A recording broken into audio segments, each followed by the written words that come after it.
খ্রিস্টান রাষ্ট্র কায়েম করবে কারা? আমেরিকা। বঙ্গবন্ধুর নাতি টিউলিপ সিদ্দিকের স্বামীকে সার্চ দেবেন, সজীব ওয়াজেদ জয়ের স্ত্রীকে ইউটিউব গুগলে সার্চ দেবেন, আপনারা দেখে নিন।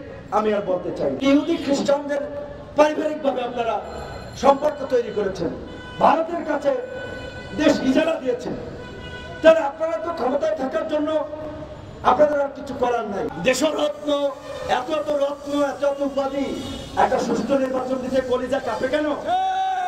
কাঁপে কেন?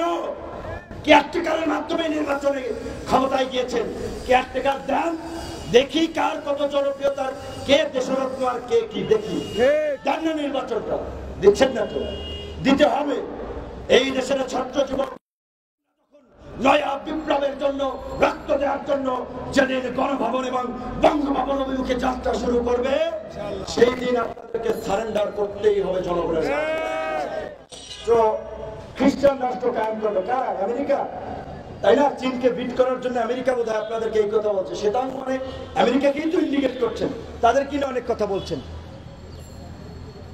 তাহলে আপনার ছেলের বউ খ্রিস্টান, এখানে অনেক কিছু বলেছি ইহুদি, এমনকি আমাদের শেখ রেহেনা আপার মেয়ে কি বিয়ে করছে আপনারা গুগলে সার্চ দেন, আমি বলতে চাই না, আমি বললে আমার দোষ হইতে পারে। আপনারা একটু সার্চ দেবেন, টিউলিপ সিদ্দিক, বঙ্গবন্ধুর নাতি টিউলিপ সিদ্দিকের স্বামীকে সার্চ দেবেন, সজীব ওয়াজেদ জয়ের স্ত্রীকে ইউটিউব গুগলে সার্চ দেবেন, আপনারা দেখে নিন। আমি আর বলতে চাই না, ইহুদি খ্রিস্টানদের পারিবারিক ভাবে আপনারা সম্পর্ক তৈরি করেছেন, ভারতের কাছে দেশ ইজারা দিয়েছেন, তাহলে আপনারা তো ক্ষমতায় থাকার জন্য আপনাদের আর কিছু করার নাই, কিচ্ছু করার নাই। তাই অনুরোধ করবো আল্লাহর হস্তে সুষ্ঠু নির্বাচন দিয়ে বিদায় নেন। যে অপকর্ম করেছেন, জুলফিকার আলী ভুট্টো পাকিস্তানের প্রভাবশালী নেতা ছিলেন, ভুট্টোরও ফাঁসি হয়েছে।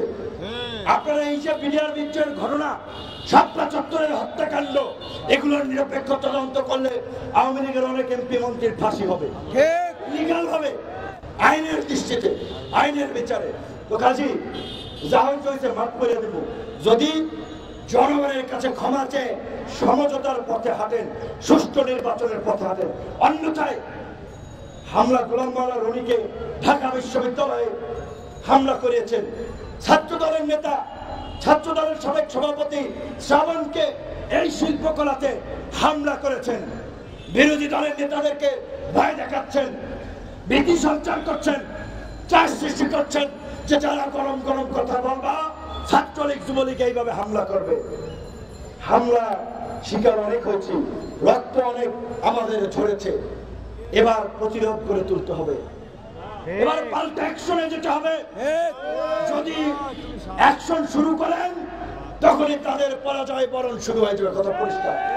মায়ের খাবো আমরা, আমরা মাথা ফোটাবো, আমরা শরীর দিয়ে রক্ত ঝরাবো, আর এক বিন্দু শরীরের রক্ত যদি আমাদের যারা ঝরাতে আসবে তাদেরও রক্ত ছড়িয়ে এজেন্সি ভাইদেরকেও পরিষ্কার ভাবে বলতে চাই, আজিজ বেনজিরের দায় নিচ্ছে না, আজিজ বেনজিরের দায় নিচ্ছে না, আপনাদের দায় নিবে না। এই যে রনি ভাইকে হামলা করিয়েছেন, এইটা মোবাইল ট্র্যাক করে হামলা করিয়েছেন, মোবাইল ট্র্যাক আছে এনজিওর এই এজেন্সির কাছে, এজেন্সি জড়িত। শ্রাবণকে হামলা করিয়েছেন, এইগুলো এজেন্সির প্ল্যান। কারা কারা খেলছেন আমরা তাদের নাম পরিচয়ও জানি। আপনারাও কিন্তু সাইজ হয়ে যাইবেন, আমরা সাইজের উপরে আছি 12 বছর, আমাদের আর ভয় নাই, আমাদের আর ভয় নাই। হাত ভাঙছে, মাজা ভাঙছে, কোমর ভাঙছে, মাথা পাচ্ছে, এই ভাঙ্গা চূড়া নিয়েই এখন আপনাদেরকে ভাঙ্গা দেওয়ার জন্যই কিন্তু আমরা রাজপথে নামি। সাবধান হয়ে যান, ভালো থাকবেন সবাই। আসসালামু আলাইকুম।